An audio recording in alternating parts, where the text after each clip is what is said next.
I don't know who needs to hear this right now, but poopy pee pee poo poo pee poo poopy poopy pee pee. It's here! The Sims 4 Horse Ranch is available for players who want to spend about $60 Canadian on virtual horses. If you've already bought it, or if you're waiting for a sale, or perhaps you're simply just curious about what all the confluffle is all about, then hello, I'm glad you're here.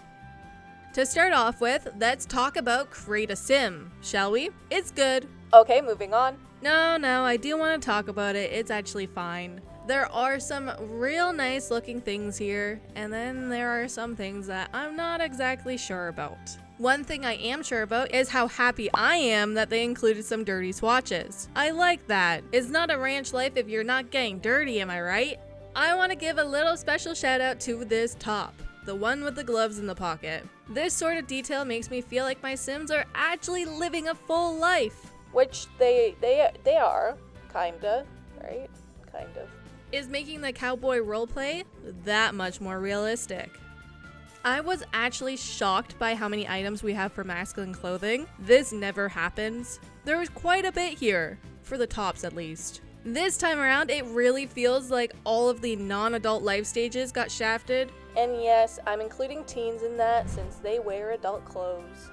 Another thing I'm shocked about is that there aren't more horse girl things in this pack. I was fully expecting cheesy looking horse or cowboy shirts for the children. I think that this is a huge missed opportunity, especially because personally I know people who have been obsessed with horses as a child and they would wear stuff like that. I want to love this bandana. I really do. I enjoy it when it's red and orange and pink and blue and green and white and black, but all of the solid colors make it look like a bib. There, I said it. Plus, the taller version is much cuter than the adult one. I noticed that a running theme with this pack is that it's too similar to other packs. You'll notice this throughout build mode too. So yeah, the cast is alright. On the flip side, the cast for the horses, it's amazing. It's exactly how I pictured it to be, except the horses are way more annoying than I pictured. Every single thing you click, they react by doing this or making this uncomfy sound effect. Do horses really make this sound? If you can get past that, probably by using the cheat cast clock speed 0, then you'll have a grand old time. There's a ton of horse breeds, and if you're anything like me, you probably quickly googled that one horse breed. You know the one. The one everyone was talking about online a few years ago because they're so silky and gold. Yeah, well, apparently it's this breed. You're welcome. Another thing that I would do, that maybe you would do too, if you want to test the limits, you want to see how far you can take this. And that's how I found out that you can indeed grab onto the horse's body and face and change it. A bit. Not really, but yeah, it's there. So you can actually change their eyes, muzzle, ears, and head and neck shape to a certain degree. You can also change the body shape, however, it's good to point out that this is very limited. You cannot go crazy with it. I was honestly shocked that you could even do it. The horse accessories are nice. You can pretend that your horse is a unicorn by putting this horn on it. When they wear the horn, it gives them sparkles. So there's that. Hello. For this horsey, I couldn't decide if I want a unicorn or a cool horse with a hat, so I gave them both. Look at them. That's a cool horse. The paint tool from Cats and Dogs made its return. We were all expecting this, let's be honest. And there's not much else to say because this tool was awesome when it was first released, has been awesome, and now continues to be awesome for the horses. I do think it's quite sad that we got more hair colors for the horses than we do for the Sims. I want to see a free base game update featuring every single one of these swatches for the Sims. Thank you very much. I'm curious about horse genetics, so I did a little test. But we're gonna have to wait to see how this turns out, alright? I am incredibly happy that we have water troughs, and the horses will drink from it. That's a really low bar, but for the Sims, it feels kind of crazy. I really wasn't expecting them to include this when I did my last video talking about this, and the fact that we probably won't get it. I am a happy gal. You know what makes build mode really cool for this pack? is the fact that you can make your own barn and horse stalls. You can make it with any theme. You can make a modern one, a fantasy one, or a classic red barn. There are no limits to it. All you need is this horse bed thing. That means you can make the stalls with a fence, a half wall, or a wall, or no walls if you really felt like it. I have to admit something. I was wrong. Previously, I thought that the biggest lot in this world would be taken up by the equestrian center. It's worse than that. The center is a rabbit hole. We do have an empty 6x6 lot over here, which is nice, but like, that's about it. There's another big lot up here, and yeah, that's it. So there's another bad thing. All of the lots are way too tiny. How am I supposed to have a ranch on this? Huh? Tell me how. I'm very disappointed in the lot sizes and the number of lots, but I'm not too surprised by it. I kind of figured this was going to be the case. Another disappointing thing about this, which is something I discovered on Reddit through this post right here, is that this is one of the packs with the least amount of build buy items. It's certainly not as bad as these ones right here in this little slump, but after high school years and growing together, this is quite lame. I do want to point out that the cottage living doesn't have a lot, but like Overflowing Sunset said, it can be quality over quantity sometimes, and that definitely applies for cottage living. It's a really good pack. With the free base game update, we can now paint ceilings. This is great. I have a feeling that they knew they couldn't get away with saloons and barns having white ceilings. It would have looked kinda strange. There is a limitation to this. You cannot paint the ceiling under the roof, which is why this bar has a glass ceiling, so they could get away with that. We also got a free camera mode in build buy mode with the free base game update. I love this, and now I don't need that mod anymore. A smaller mod folder never hurt nobody. I like the items we got here. They do feel very similar to Cottage Living, but I'm not against that since Cottage Living is one of my favorite packs. I do realize that this might be disappointing to some players.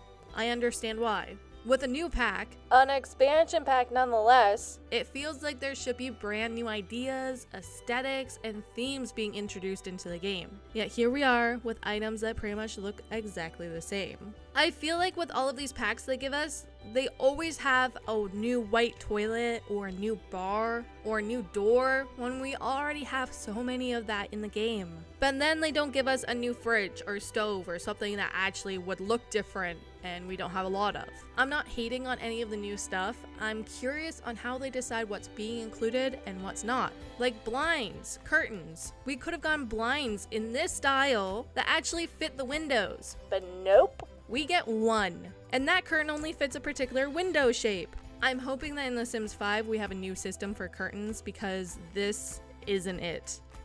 I'm shocked that there isn't a rocking horse in this pack. I felt the need to say that. It's kind of weird. Like, that is a missed opportunity right there. The nectar storage is awesome. You can group them up together and move them around as one piece. When you hover over them, you can see how many bottles are in there. Oh yeah, I like that. Special shout out to the adorable dollhouse that is a barn and these actual barn doors. I feel like I need to give you a warning that since I'm not a part of the early access crew, I got this the same day it dropped and I didn't get the chance to play that much. So all of this is my initial reactions and opinions. First and foremost, I love that the welcome wagon doesn't bring a fruitcake. That would feel out of place here, I think. Actually, no, wait, hold on, go back. What I should have pointed out first and foremost would be how adorable the ball interaction is. If you've been watching my videos leading up to this release, then you would know that I've been excited about this. And oh boy, it did not disappoint. I like how there are horse activities out there in the world. That means you don't have to put these objects on your lot, which is nice because all the lots are tiny. Thanks, EA. Let's talk about the horses. I think that they're great looking and very realistic. I am sad that you can't teach other Sims how to ride. Wouldn't it make sense if you could teach your children, teens, or nervous friends how to ride? That would have been nice. And when I say like those people, I'm talking about the people in your household. You can actually teach neighbors and stuff, but you can't teach other people in your household. I'm not sure what I was expecting. I guess I've been playing too much Sims 2 and Sims 3 lately. I just wasn't expecting this to be the way we see the horses' needs. I'm not the biggest fan of this. It nonetheless is better that we got this than nothing at all. Actually, now that I think about it, it kind of reminds me of the llamas and cows in cottage living. So I guess I should have expected this. When you neglect your cats and dogs, they run away and then they come back. When you neglect your llamas and your cows, and chickens, I think, they leave. So when you neglect your horses, is a similar thing. They won't run away, but they will be removed from your care. You can open up your horse's profile and see their skills, competitions they've won, their traits, value, age, etc., etc. The skills that they have include temperament, agility, jumping, and endurance. As I previously mentioned, this is a rabbit hole. You can rescue or buy a new horse, enter a competition, spectate competitions, sell your horse, or do some horse training. I fully expected the horse and the rider to go over here for training, but weirdly enough, only the horse will attend the training sesh, which is good because then you can actually do stuff with your sim, but it's weird, right? Like, I think that's weird. Oh, and this place is only open from 7 a.m. to 7 p.m. Within this neighborhood, you'll be able to access a grocery store where you can buy groceries and goods, or mini goats and mini sheep. At another shop, you can plan your outfit and change your outfit. All of this is giving me cottage living vibes, and I'm here for it. I want more of this. I wish they included more in this pack. If you have mini goats and sheep, there are things you can do with them. Surprise, surprise, I know, shocking. You can shave the sheep and sell that, or milk the goats. So essentially it's the same activities that you can do with cows and llamas, but with tiny little mini animals. Does that make it cuter? Another thing you can do with these cutie pies is you can have them go off and do chores, which is a nice little surprise. I wasn't expecting this. Talking about chores, there's a lot of them with this pack. That's why you should hire a ranch hand. My fears about this position have been confirmed. The ranch hands are not great at their job. If they show up, I find that mine didn't do much. Maybe it was a me thing, I don't know. Overall, this world is absolutely beautiful. Each neighborhood is great. I'm a big fan of all of it. As I kind of expected, and I'm sad to see, we got small lots and large neighborhoods. That way you can definitely trot around town. There's not a lot of space for big ranches. That's all I'm saying. I feel like I'm past the point of anger about this sort of thing, and I'm just like somewhat disappointed. I knew it was gonna happen, but I'm still feeling disappointed. One last thing I want to talk about would be this cave. The cave is located right here in this neighborhood. No, it doesn't lead to a secret world. That would have been cool. It's an improved version of the cave from Island Living. Yeah, they actually took that poo-poo feature and made it better. It's still the classic, something happens in the cave and you have 2 or more options, blah blah blah. But this is slightly different in the fact that it's a bit more involved compared to clicking on the correct choice every time. You'll still encounter things that are trying to attack you in different situations like that. However, this time you can attack those things, and it's kind of like a roll of the dice sort of thing. Will they hurt you? Will you succeed? And you can heal yourself and work on solving codes. I don't want to spoil too much of this, but you actually have to bring things here, and the rewards are kind of cool. I'm not like other caves, I'm a cool cave. I'm going to do a whole other video about nectar making, so keep an eye out for that. In the meantime, I will say that this is an interesting hobby, and I think players will enjoy doing this. Like always, there are tons of missed opportunities to include new ideas or even bring back old ones. We could have gotten Cops and Robbers, the game, some wooden toys like this horse thing, just some overall old-timey things and activities. I would love to see some activities that are not tied to a table. That's a big thing. Everything that we have is always tied to an object. You use this object to do that thing. You make juice using this. You make nectar using this. It's always tied to something. And I would love to see it not tied to something. I would love to be able to do activities that don't need anything. I don't want to be here using all these crafting tables, essentially. Like, everything is a crafting table. Everything is a workstation.